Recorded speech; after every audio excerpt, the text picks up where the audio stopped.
नए बरस 2024 में आज 16 जनवरी की तारीख है। कल परसों आपने मकर संक्रांति का पर्व मनाया है, जिसका हर साल बेसब्री से इंतजार किया जाता है। मगर इस साल ये त्योहार बिल्कुल फीका मालूम पड़ा। न तो आपके तिल के लड्डू में वो मिठास नजर आई और न ही आपकी पतंगबाजी में वो उड़ान देखने को मिला। आखिर क्या मामला है? और आने वाली 26 जनवरी जो कि हमारा राष्ट्रीय पर्व है, गणतंत्र दिवस, वो हम मनाने जा रहे हैं, लेकिन वो भी सुना सुना दिख रहा है। उसके लिए न कोई तैयारी है, न जोर शोर है, न ऊर्जा है, न उमंग। मगर इन दोनों तारीखों के बीच जो 22 जनवरी है, उसका बड़ा धूम मचा हुआ है, बड़ा बोलबाला है, बड़ा शोरगुल है 22 जनवरी को। जी हाँ, आपको बताने की जरूरत नहीं है कि हमारे देश में 22 जनवरी को क्या होने जा रहा है। 22 जनवरी आज की तारीख में धर्म और राजनीति के बीच लड़ाई का मसला बना हुआ है। जी हाँ, 22 जनवरी को जब अयोध्या नगरी में रामलला की मूर्ति में प्राण प्रतिष्ठा का बहुत बड़ा समारोह होने जा रहा है, देश दुनिया से लोग आ रहे हैं और आप अच्छी तरीके से समझ और देख रहे हैं कि अयोध्या को एक दुल्हन की तरीके से सजा दिया गया है। बावजूद इसके मामला में ऐसा दांवपेच फंसा हुआ है कि न तो ठीक से हाँ कहते बनता है, न ठीक से ना कहते बनता है। जरूर ये सब कुछ देश की संप्रभुता और एकता को मजबूत करने के लिए किया जा रहा है। बरसों की हमने गुलामी झेली है, मुगलों की कम से कम 700 साल की, और उसके बाद अंग्रेजों की। उस गुलामी की दास्ता को हम मिटाना चाहते हैं और आजादी के साथ जीना चाहते हैं, लेकिन इसी बीच हम लोग आपस में ही ऐसे उलझ जाते हैं अपनी स्वार्थ की रोटी सेकने के लिए कि हमारे देश की बदनामी पूरी दुनिया में होने लगती है। और यही अभी कुछ हो रहा है। एक तरफ तो अच्छा हो रहा है, लेकिन अंदाज कुछ इस तरीके से है उस काम को करने का कि मजा कुछ किरकिरा मालूम पड़ रहा है। जैसे तिल के लड्डू में बालू आ जाए तो गुड़ की मिठास तो मिलती है, तिल की तेल की खुशबू भी आ रही है, लेकिन उस किरकिरी ने, उस बालू ने पूरा मजा खत्म कर दिया है। बस यही हालात अभी भी चल रहे हैं। चारों मठ के शंकराचार्यों का यह कहना है कि हम प्राण प्रतिष्ठा समारोह में नहीं आने वाले हैं। वो धर्म के क्षेत्र में सबसे ऊंचे पद पर आसीन है देश के, वो नहीं आने वाले हैं। उनका यह कहना है कि जो राम मंदिर है वो आधा अधूरा निर्मित है, न तो उसका गुंबद है, न शिखर है, न उस पर पताका लहराया जा सकता है। तो इतनी जल्दी क्या है? मंदिर बन जाए, सब कुछ व्यवस्थित हो जाए, उसके बाद उनमें प्राण प्रतिष्ठा किया जाए, बड़े समारोह पूर्वक हम आएंगे।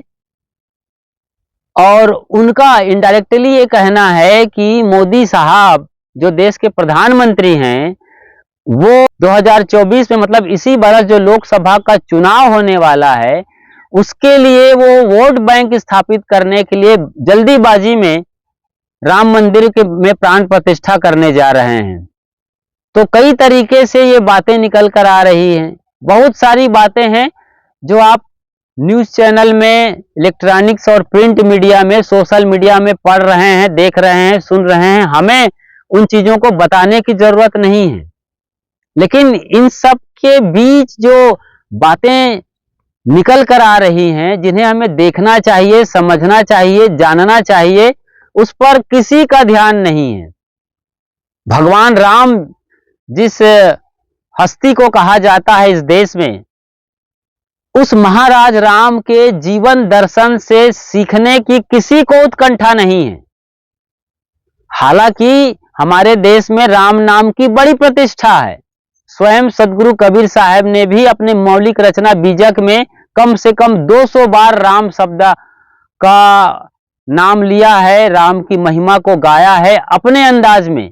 लेकिन उसके बावजूद, जबकि इस देश में जब दो लोग आपस में मिलते हैं, खास तौर से अपने को सनातनी और हिंदू कहने वाले, तो वो राम राम करते हैं। जन्म में भी राम राम है, मरते समय भी राम नाम सत्य है। स्वयं इस देश के राष्ट्रपिता कहे जाने वाले महात्मा गांधी मरते बखत हे राम शब्द का नाम उच्चारण किए थे। राम वाकई में कण कण में समाया है, यहाँ हर मिट्टी में राम समाया है। लेकिन वो सिर्फ कहने भर के लिए है, सुनने भर के लिए, जीने के लिए बिल्कुल राम नादारद नजर आते हैं। ऐसा क्यों? हमारा देश जो राममय है, जहां राम राज्य की स्थापना की परिकल्पना हम सदियों से करते आए हैं, क्या सचमुच में राम राज्य हो पाया है? और अभी जिस राम नाम के मंदिर की प्रतिष्ठा को लेकर के, राम के नाम की प्रतिष्ठा को लेकर के, देश की प्रतिष्ठा को लोगों ने दांव पर लगा रखा है, क्या उन्हें जरा भी बोध है कि वो राम राज्य को लागू कर पा रहे हैं? राम के जीवन दर्शन को वो खुद जी रहे हैं? देश में वो लागू कर पाएंगे? राम को वाकई में बच्चे बच्चे में पहुंचा पाएंगे? उनके जीवन में राम को प्रतिष्ठित कर पाएंगे? जिस रामलला के प्राण प्रतिष्ठा की बात हो रही है, आज कहते हैं कि गर्भगृह में 5 साल की नजर आने वाली मूर्ति को प्रतिष्ठित किया जाएगा, गर्भगृह में रखा जाएगा, जिसे कर्नाटक के एक मशहूर मूर्तिकार ने बनाया है। बड़ा सौम्य है, देखने में बड़ा अद्भुत है, और 5 साल का बालक मालूम पड़ रहे हैं प्रभु राम। ये बात सब अच्छी लगती है। हम भी राम के साथ हैं, हम भी धर्म के साथ हैं, देश के साथ हैं, मोदी के साथ हैं, हर आदमी के साथ हैं। ऐसा नहीं है कि हम कोई पार्टी विशेष की बात करते हैं, ऐसा कुछ भी नहीं है, हम सबके साथ हैं। लेकिन शंकराचार्य जो कह रहे हैं, खास तौर से उत्तर में ज्योतिर्मठ के जो शंकराचार्य हैं, अविमुक्तेश्वरानंद जी सरस्वती, उनका यह कहना है कि जब तक मंदिर का पूरा निर्माण न हो जाता है, आधे अधूरे मंदिर में प्राण प्रतिष्ठा करना हमारे धर्मशास्त्रों के खिलाफ है। हमारे धर्मशास्त्र इसकी गवाही नहीं देते हैं, और ऐसा करना कहीं ना कहीं अपशकुन है, अधर्म है।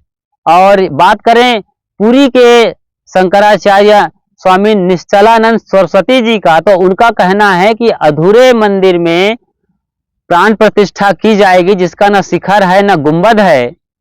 तो फिर उस मूर्ति पर, जी हाँ, रामलला की मूर्ति पर डाकनी, पिशाचनी जैसी आसुरी और राक्षसी प्रवृत्तियों का जमावड़ा हो जाएगा, और जिसके चलते न सिर्फ मोदी का बल्कि देश के लिए अनिष्ट शुरू हो जाएगा। वो साफ साफ तौर पर बोल रहे हैं, और चारों शंकराचार्य एक साथ समूहेश्वर में आने से इनकार कर रहे हैं 22 जनवरी को अयोध्या में। और इसी बात को लेकर देश के कांग्रेस पार्टी भी ये कह रही है कि जब वो नहीं आ रहे हैं शंकराचार्य, तो हम भी नहीं आएंगे, और वो भी आने से मना कर रहे हैं। बाकी सीपीएम जैसे लेफ्ट पार्टी हैं, ममता बनर्जी, सीताराम येचुरी और बाकी लोग भी नहीं आना चाहते हैं। ये राजनीतिक बातें आप अच्छे तरीके से जानते और समझते हैं। तो प्राण प्रतिष्ठा कहीं वोट बैंक की प्रतिष्ठा तो नहीं बन गई है। राजनीति प्रतिष्ठा, अपनी रोटी सेकने की प्रतिष्ठा क्यों बना रहे हैं नेता लोग और पार्टी वाले और बाकी लोग? ऐसा क्यों नहीं राम के जीवन दर्शन को हर घट में प्रतिष्ठित करने की बात की जाए? क्यों नहीं हमारे देश के बाकी साधु संत मठाधारी जो लाखों की तादाद में हैं, वो क्यों बाहर नहीं आते हैं और राम के जीवन दर्शन को जीने के संकल्प के साथ, राम के आदर्श को हर आदमी के अंदर पहुंचाने के लिए, प्रतिष्ठित करने के लिए क्यों कमर कसकर ऐसे मौकों पर अपनी बात बोलते हैं और काम करते हैं? क्यों चुप्पी साधे हैं? क्या एक आदमी जिसके अंदर सारा पावर है, उन्होंने सारी संस्थाओं को अपने कब्जे में कर लिया है और उनके इशारों पर सब कुछ हो रहा है, तो क्या उनके डर से लोग अपनी बात सही तरीके से बेबाकी से कह नहीं पाते हैं? क्या साधु संत डरे हुए हैं जो अपनी बात नहीं कह पा रहे हैं? जो सर्वोच्च तरीके से देश हित में होना चाहिए, राम का जीवन दर्शन यदि वाकई में समझा जाए, मैं ये नहीं कह रहा हूं कि राम के इतिहास की खुदाई करें, राम की प्रामाणिकता को खोजें, मैं यहां पे नहीं जा रहा हूं। यदि आप राम को नहीं मानते किसी तरीके से, तो कहानी समझ लीजिए और कहानी में उनके जीवन दर्शन को पढ़िए ना, और उसके जीवन दर्शन को स्वयं में लागू करके देश में लागू करिए। बच्चा बच्चा राम हो जाए सिर्फ गाने से नहीं होगा, जीने से होगा। इसके लिए जमीन पर काम करना होगा। और दूसरी तरफ ये कहा जा रहा है कि ये जो राम मंदिर ट्रस्ट है, जिसके अगुआ चंपत राय जी हैं, उनके हवाले ये कहा जा रहा है कि राम मंदिर का सारा मामला केवल रामानंदी संप्रदाय का है। नहीं, यहां पर बड़ी चूक हो जाएगी। रामानंदी संप्रदाय का नहीं है, वो पूरे देश का है। राम, पूरे देश की अस्मिता उनसे जुड़ी हुई है। इसलिए तो मैं बार बार बोलता हूं कि राममय हमारा देश हो जाए, राम राज्य स्थापित होना चाहिए। कहीं ना कहीं इसी की भी पहल हो रही है प्रधानमंत्री मोदी साहब के जरिए। लेकिन उन्होंने जो तारीख मुकर्रर कर रखा है 22 जनवरी का, ये थोड़ा सा एक बड़ा मामला बनकर निकल कर आ रहा है, और इसी के चलते दिन भर उहापोह और कोहराम मचा रहता है।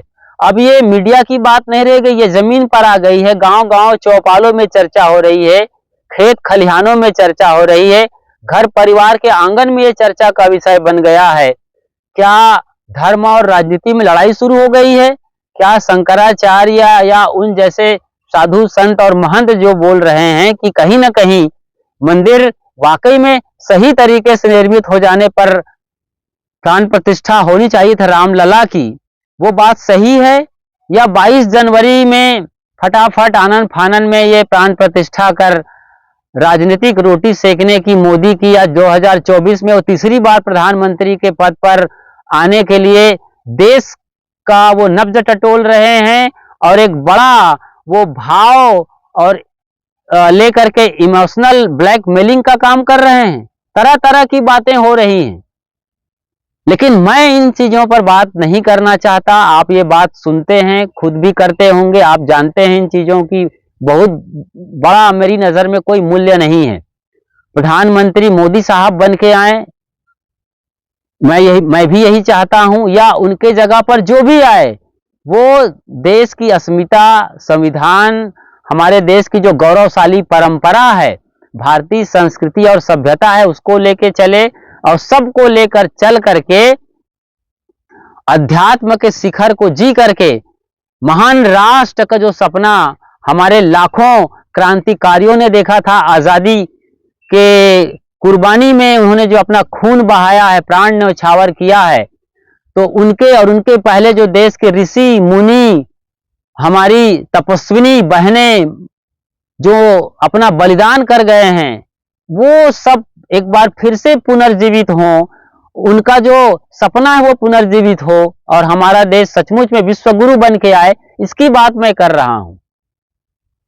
यदि हम थोड़ी सी भी बात समझें, महाराज राम की, जिन्हें आप भगवान राम कहते हैं, वो अभी कुमार था, राजकुमार था अयोध्या का। खबर आई थी उनके लिए कि कल सवेरे सवेरे उनका राज्याभिषेक होगा, राज तिलक होगा, अयोध्या का राजा बनेगा, नया नरेश, नया राजा, राजकुमार मिलेगा। बहुत उत्सव उमंग की लहर चल गई थी एक झटके में, जैसे ये खबर आई थी। लेकिन दूसरे दिन सुबह ये खबर आती है कि राम को 14 बरस का कठोर वनवास दिया जाता है, राजाज्ञा हुई है। राजा की बात को सुनते हैं, उनके सामने जाते हैं, जो राजा स्वयं उनके पिता हैं महाराज दशरथ, हाथ जोड़कर प्रणाम करते हैं कि जो आज्ञा पिताश्री, और अपनी पत्नी को लेकर के चुपचाप चले जाते हैं। सोचिए जरा, आज ऐसा कोई बेटा करेगा? कोई बाप अपने बेटे को इस तरीके से आज्ञा देता है, कोई काम करने के कुछ दिन के लिए बाहर भेजता है, कुछ ऐसी बातें जो उनके लिए अनसुहाता हो। कल तक वो सपना देख रहा था कुछ और, आज उनके लिए एकदम विपरीत परिस्थिति हो गई है, शीर्षासन करता हुआ मालूम पड़ रहा है सारा मामला। तो क्या वो बेटा अपने बाप की बात को मान करके, सिरोधार्य करके चुपचाप आज्ञा के अनुसार काम करेगा? आज सोचिए, आज आप एक बेटे हैं तो सोचिए, एक बाप है तो सोचिए, क्योंकि आप भी अपने बाप के तो बेटे ही हैं ना। सोचिए जरा, आपके साथ ये हो तो क्या करेंगे आप? क्या राम के आदर्श को जी सकते हैं हम? क्या अपनी महत्वाकांक्षाओं और अहंकार की कुर्बानी देकर देश हित में, घर परिवार के हित में, समाज सभ्यता और संस्कृति के हित में हम 14 साल के वनवास के लिए निकल सकते हैं? 14 साल तो छोड़िए साहब, 4 दिन के लिए हम क्या ऐसा कर सकते हैं जो अपने माँ बाप और परिवार समाज के देश हित में बात को मानेंगे? ऐसा होता है? नहीं, आज बगावत कर देंगे।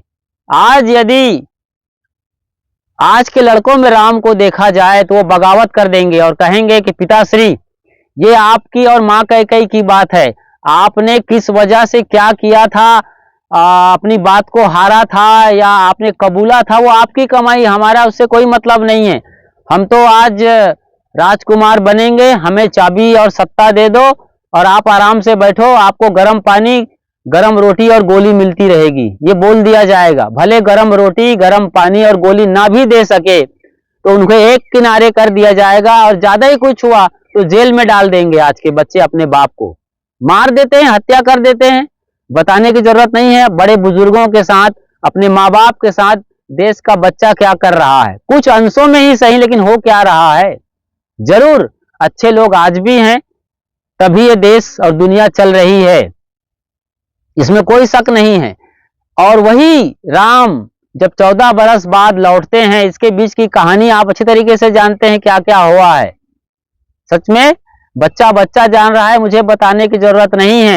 लेकिन वही राम जब 14 बरस बाद लौटते हैं तो फिर एक धोबी के ताना मारने पर, एक अदना सा आदमी, गांव का आखिरी आदमी ताना मार रहा है कि हमारे राजा तो कई महीने, साल रावण के कब्जे में रहने वाली सीता मैया को आसानी से स्वीकार लेते हैं, तो हमारी क्या बिसात है। हमारी पत्नी भी कहीं चली जाएंगी और लौट के आएंगी हफ्ता, महीने, साल भर बाद, तो हमें भी स्वीकारना होगा।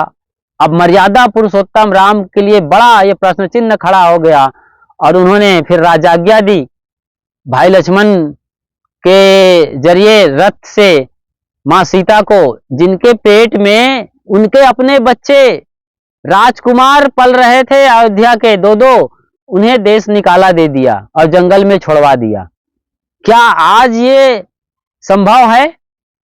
मैं ये नहीं कह रहा हूं कि अपनी पत्नियों के साथ ऐसा किया जाना चाहिए, मैं ये जरा भी नहीं बोल रहा हूं। मैं तो बात कर रहा हूं कि मर्यादा पुरुषोत्तम राम के जीवन से क्या देश सीखेगा और समझेगा।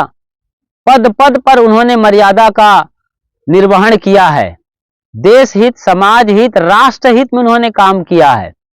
कुछ ऐसा नहीं किया है कि उनके जरिए राष्ट्र के सम्मान को ठेस पहुंचे, परिवार की जो प्रतिष्ठा है वो दांव पर लगे, और आज उनके ही नाम पर, प्राण प्रतिष्ठा पर, देश की अस्मिता को प्रतिष्ठा पर लगा दिया गया है। दुनिया में देश की किरकिरी हो रही है, क्या नहीं हो रही है?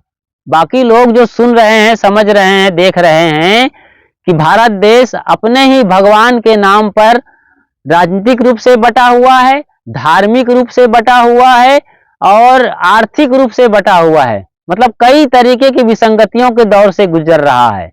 हम ये भी देख रहे हैं कि प्राण प्रतिष्ठा का कार्यक्रम 22 जनवरी को हो ही जाएगा, जिसकी पूरी संभावना है। उसके बाद क्या होगा, अच्छा ही होगा, जो देश हित में होगा, ये भी हम समझ रहे हैं।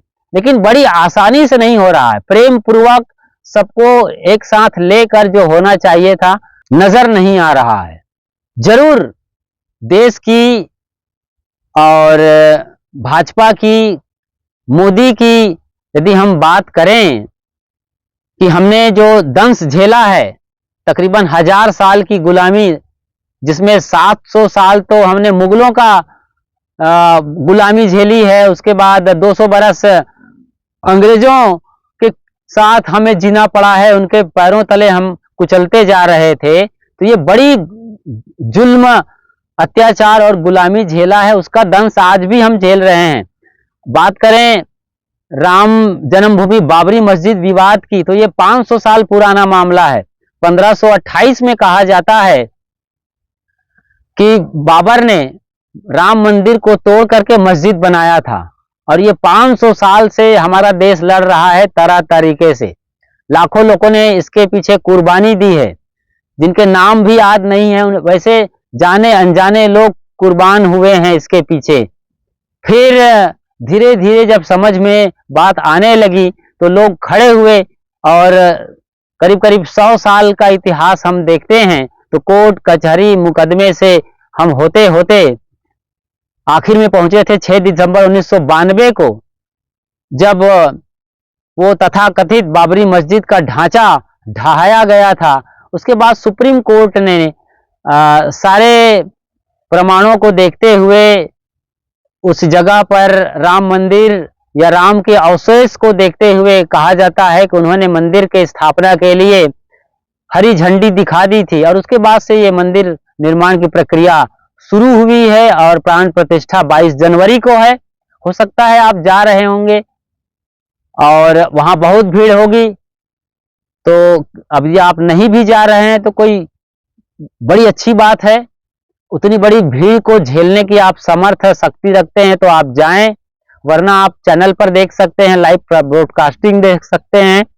जिस तरीके से आज अयोध्या को सजाया गया है, कण कण में राम के दर्शन की बात निकल कर आ रही है, तो हम तो यही चाहते हैं कि हमारा देश राममय हो जाए। हाँ, मैं एक और बड़ी बात कहने जा रहा था, इतिहास को बताकर। तो ये जो हमने गुलामी झेला है, बरसों बरस की सदियों पुरानी जो गुलामी की परंपरा है, जिसमें जो अत्याचार करने वाले होते हैं, खास तौर से एकदम दहशतगर्द आतंकी रवैये वाले, यदि मुसलमानों की बात करते हैं, जिनकी बातें पूरी दुनिया जानती हैं, सब मुसलमान होते हैं ऐसा मैं नहीं कह रहा हूं, लेकिन चरमपंथियों की जब बात आती है, एकदम आतताई चंगेज खां, तैमूरलंग, नादिर शाह, जो हिटलरी अंदाज में लोग होते हैं, जिनकी वजह से हमने बहुत बड़ी पीड़ा झेली है, जिनका जिक्र करना भी दिल में दहशत पैदा कर देता है। तो हम नहीं चाहते कि दोबारा ऐसी बर्बरता के दौर से देश गुजरे। इसके लिए कुछ कानून में संशोधन हो। राम मंदिर के जरिए ही यदि राम राज्य आता है तो हम इसका स्वागत करते हैं, ताकि हम प्रेम और भाईचारे के साथ बड़ी ही सादगी और शांतिपूर्ण तरीके से जीकर अमन चैन को दुनिया में बांटकर फिर से विश्व गुरु का दर्जा हासिल कर सकें। तो ये बड़ा अच्छा है कि हम जो असामाजिक तत्व हैं, आतताई लोग हैं, क्रूर लोग हैं, उनसे बचे रहें, उनको बढ़ावा न दें। एक राष्ट्र और एक कानून की बात जो कही जा रही है वो भी लागू हो, हम भी इसका स्वागत करते हैं, लेकिन ये सब कुछ अत्यंत प्रेम और भाईचारे के साथ हो। एक मिठास हो, एक बात हो उसके अंदर, जो हमारे ऋषि मुनियों ने सपना देखा है। हमारे जो विश्व गुरु हुए हैं, बड़े से बड़े बुद्ध, महावीर, कबीर, जो अहिंसा के महान पुजारी हुए हैं, इनकी बातों का ख्याल किया जाए और आत्मा से आत्मा का रिश्ता जोड़ा जाए। ये सतही रिश्ता ना हो मन का, जो राजनीतिक गलियारों से निकल कर आती है कि वोट बैंक की बात हो रही है, ऐसी बातें ना हो। आत्मा से आत्मा का रिश्ता हो, दिल से दिल का रिश्ता हो, समझा जाए, नजाकत को समझा जाए, देश काल परिस्थिति की, आदमी के बातों को पढ़ा जाए, परखा जाए, तभी हम सचमुच में राम राज्य की ओर जा सकते हैं और राम के जीवन दर्शन को ये देश जी सकता है। जिस राम ने अपनी मर्यादा पुरुषोत्तम की गरिमा को बरकरार रखने के लिए, और बरकरार वो किसी मुलाहिजे में पढ़कर, संकोच में पढ़कर, किसी दबाव में पढ़कर नहीं रख रहे थे, उनका गुण था, उनका स्वभाव था, वो उसी में जी करके सबके दिलों पर आज भी राज करते हैं। आप अरुण गोविल के किरदार की ही बात कर लें, कितने सौम्य तरीके से मुस्कुराते हैं लक्ष्मण, जबकि उसके सामने एकदम झुंझला रहे हैं, आग बबूला हो रहे हैं और क्रोध के साक्षात परशुराम अवतार नजर आ रहे हैं, लेकिन अपने छोटे भाई के इस रौद्र रूप को देखकर भी राम मुस्कुराते हैं और मुस्कुराकर उन्हें जवाब देते हैं और शांत करते हैं। तो ऐसा उदात्त जीवन हर के भीतर आए, तब तो सब तो राम को जी सकें, कौन नहीं जी सकता है। मैं पहले भी कहा कि राम को इतिहास के पन्नों में न टटोला जाए, न जमीन में उसे खोद कर निकाला जाए, बल्कि दिल में उन्हें समाना चाहिए। दिल में से खोद करके निकालें, दिल में उनकी चेतना को प्रज्वलित करें, राममय हमारा जीवन हो जाए। जो हमारा देश कण कण में राम की बात को देख रहा है, जान रहा है। एक जमाना रहा है आज से 50 साल पहले, राम भरोसे, राम सुमिरन, राम वृक्ष, राम कुमार, रामदास, राम राम राम राम पूरा देश चलता था। राम राम के अभिवादन से सुबह की शुरुआत होती थी और राम राम के ही अभिवादन से रात विश्राम शुरुआत होती थी। जीवन भी राम से, मृत्यु भी राम से, उसी से ही हे राम, और राम नाम सत्य का बड़ा मंत्र आया है। जी हाँ, हे राम कहते हुए गांधी विदा हो गए और उसके बाद उनकी अर्थी को राम नाम के सत्य से शमशान भूमि तक पहुंचाया गया। तो ये सब बातें जो आज भी संभव है, आज भी हो रही हैं, तो उसे केवल राजनीतिक प्रतिष्ठा का केंद्र बिंदु ना बना दिया जाए। रामायण सीरियल को आपने देखा है, आप तमाम रामायण को पढ़े होंगे। वहां जो राम निकल कर आते हैं, पूरे राम के जीवन दर्शन को आप देख लीजिए। जन्म से लेकर मृत्यु तक कांटों पर उनका जीवन रहा है, कांटों का सेज पहनकर वो आदमी चला है। जी हां, आदमी कहता हूं, ताकि आप तालमेल स्थापित कर सकें अपने प्रभु राम के साथ। वरना हमारे देश में तो अपने खुदा और अल्लाह, लॉर्ड और गॉड, परमात्मा और परमेश्वर को, या फिर ईश्वर और भगवान को आसमान में टांग दिया जाता है, और नीचे उसके अनुयायी, फॉलोअर्स, भक्त सिर्फ हाथ गिड़गिड़ाने वाले बने रहते हैं, जो जमीन पर नाक रगड़ते ही मालूम नजर आते हैं। सही है, समझिए इस चीज को। पुकार रहे हैं, प्रार्थना कर रहे हैं, हमें भोग और मोक्ष दे दो, हमारा काम कर दो, हमें ये कर दो, हमें वो दे दो, हमारा ये हो जाए। आप इतने नपुंसक क्यों हैं? जबकि स्वयं राम नपुंसक नहीं थे। राजकुमार होने की बात आई थी, सवेरे कठोर वनवास दिया गया, पत्नी के साथ जाने की आज्ञा हो गई, वो चल पड़े धनुआ बाण लेकर, और कितने कंटकाकीर्ण रास्तों से गुजरते गए, राक्षसों का मुकाबला करते रहे, तमाम चीजें हुई है उनकी। आप तो राम के AI वाला फोटो देखते हो ना, जिनमें राम अभी बिल्कुल 16 बरस के जवान हैं, एकदम चिकनी चुपड़ी उनकी सूरत नजर आती है, ना दाढ़ी है ना मूंछ। सोचो जरा, राम कहां दाढ़ी मूंछ बनवाते रहे होंगे रोज रोज, कहां उन्हें नाई मिलता रहा होगा, और कहां वो किस सैलून में जाते रहे हैं। ये तो आपकी कल्पना है, यथार्थ राम ऐसे नहीं थे। यथार्थ राम के पैरों में बीवाइयां थी, धूल धुसरी थे, हाथ पैर फट रहे थे उनके ठंड से और मौसम की मार से, बालों में लटाएं हो रही थी, चेहरे से खुशकी उड़ रही थी। सीता इतनी सुंदर नहीं है, साड़ियां उनकी फट रही थी कांटों से। इतना कौम्य सुकोमल नहीं रही हैं वो, जैसा कि आप देखते हैं और जानते हैं। तो कंटकाकीर्ण उनका जीवन रहा है। पत्नी चुरा ली जाती है इसी बीच, जब वो वनवास कर रहे हैं, रावण आके ले जाता है। उसके पहले शूर्पणखा उन्हें लुभाती हैं। मर्यादित राम शूर्पणखा की चिकनी चुपड़ी बातों में नहीं आते हैं।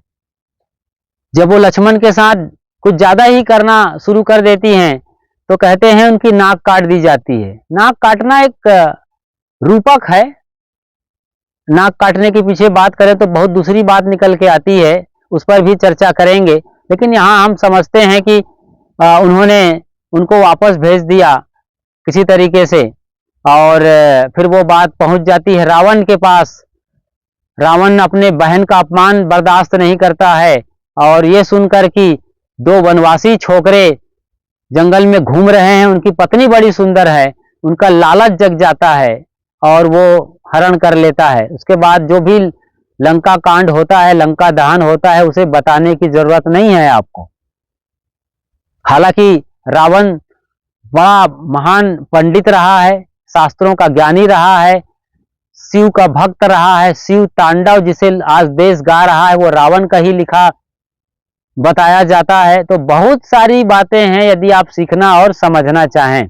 हम तो सिर्फ यही कहना चाहते हैं कि आज जो देश में परिस्थितियां बनी हुई है, जिसमें शंकराचार्य नहीं आना चाहते हैं, वो कहते हैं कि शास्त्र सम्मत नहीं है प्राण प्रतिष्ठा, अधूरे मंदिर में प्राण प्रतिष्ठा नहीं की जानी चाहिए, क्योंकि उनका कहना है कि गर्भगृह में जो मूर्ति स्थापित की जा रही है वो तो प्राण होते हैं, और उसके अलावा वही प्राण और आत्मा है, वही प्राण है, वही आत्मा है, और पूरा मंदिर उसका शरीर है। शिखर और गुंबद जिस पर ध्वजा होता है वो सिर होता है। ऐसा कुछ भी नहीं है मंदिर के साथ वर्तमान में। तो मंदिर बन जाए, फिर मोदी साहब जीते, मोदी स्वयं आए और समारोह पूर्वक प्रतिष्ठा करें और देश का संचालन भी करें, क्योंकि मोदी में कुछ साहस है, साहसी व्यक्तित्व दिखाते हैं, तो वो सब बातें वो स्वीकार रहे हैं। केवल 22 जनवरी में ही प्राण प्रतिष्ठा हो जाए, ये बात शंकराचार्य के गले नहीं उतर रही है और वो इसलिए नहीं आना चाहते, क्योंकि उनका ये कहना है कि जिस ज्योतिषाचार्य 22 जनवरी की तारीख को मुहूर्त निकाला है, उनसे भी ये पूछा गया है कि आपने 22 जनवरी को ही क्यों यह मुहूर्त निकाला है। तो उनका ये कहना है कि हमें यह आदेश मिला था, हमें कहा गया था कि जनवरी महीने में आप कोई शुभ मुहूर्त निकालिए। तो उन्होंने शुभ मुहूर्त के लिए 22 जनवरी की तारीख को सही समझा और बता दिया, और इसी तारीख को आज राजनीतिक हलचल मची हुई है और तमाम तरीके से बात आ रही है निकल करके, और कहीं ना कहीं साधु संतों की और धर्म की अवहेलना हो रही है। तो इस बात को आप अच्छी तरीके से समझिए, देखिए, इस वीडियो में जो भी बातें अच्छी लगी उनको समझिए और इस वीडियो को ज्यादा से ज्यादा फॉरवर्ड करिए ताकि सत्य सबके दिलों तक पहुंचे। आप अपना और अपनों का ख्याल रखिए। अब हम विदा लेते हैं। साहिब बंदगी साहिब।